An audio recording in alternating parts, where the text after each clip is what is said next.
I thought I'd start out the second part of this video series with a shot of the studio. And I'm hoping to show you where I get some of the expression in my paintings from. It really comes from being surrounded in any environment, really. But in this case, the environment of these four walls of my studio is where I draw some of the inspiration from this old 1910 building. And the walls, as you can see here, have brick, they have plaster. But they also have this old wallpaper remnants that were kind of scraped off. And so we just polyurethaned over some of those old wallpaper pieces didn't quite scrape off. And so I really get the idea of from excavating a canvas, as you can see me doing here, excavating my own wall. This is just kind of leached through the wall. It's always fun to see how the wall kind of changes over time. But again, some of the mark making that I do in my painting has really come over the years, the last 10 years of the studio, being in this environment and responding to my surroundings. So don't tell the landlord, but I do this often. This piece is called Sun's Lost Lip and Marsh's Brim. And it's really about being somewhere between sunup and sundown. And to be honest with you, sometimes I feel like it doesn't really matter if it's sunup or sundown. What really matters is the sun's lost lip that really interests me. And so it's really about that, along with the extension of the horizon as we go up into the distance there. And so the mark making in this, I would say, is very complicated and obsessive in the marsh grasses area.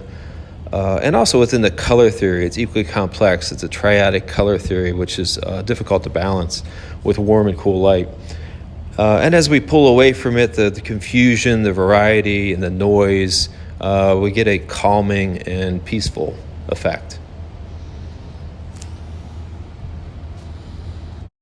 This next piece is called Waters Traversed the Distant Casts, and it's really about the birds as a metaphor, the shorebirds as actors on a stage. In this case, the stage is the shore, the shoreline.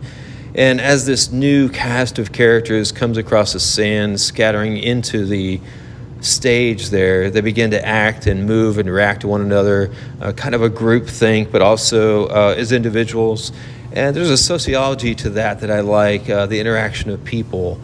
And then on a design element, I really wanted the paint with the ripples of waves there to act as a connecting device, to basically say we're all connected in some way. And even the most diverse or distant cast, a lot of people are connected. This is called Veiled in Tenuous Green Mists. And this is another journey, I think, that starts out in mystery with the fog. And in this journey, maybe the mystery is a little more of a risk because we can't see into the distant background.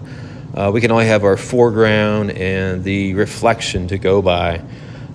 So the paint here is really scumbled, which is leaving a lot of the layers from before to show through to the next layer, and then scraping back into the canvas as if to uncover through the tenuous green mist.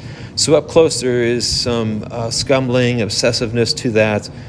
Yet when you pull back from this piece, you see a serenity to the veil of it all.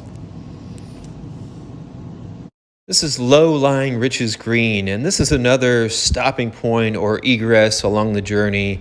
And we get a moment to look around and glance down into the water, and we really have the realization of something towards something. Maybe it's a goal, a dream, or task.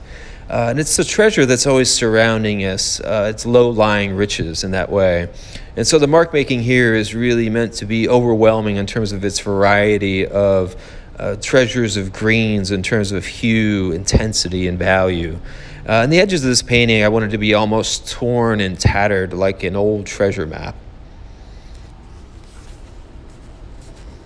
This is called Barefoot Toil, and we're confronted here with a beach scene. It's really the end of the lineage of a long journey with this fence along the beach and a bicycle propped up against it. And it's really about a metaphor about putting down our wheels, our toil, and going barefoot, becoming vulnerable to whatever lies ahead. And so the paint is put down in a nostalgic kind of way to describe a retrospective or retrograde piece, talking about journey again.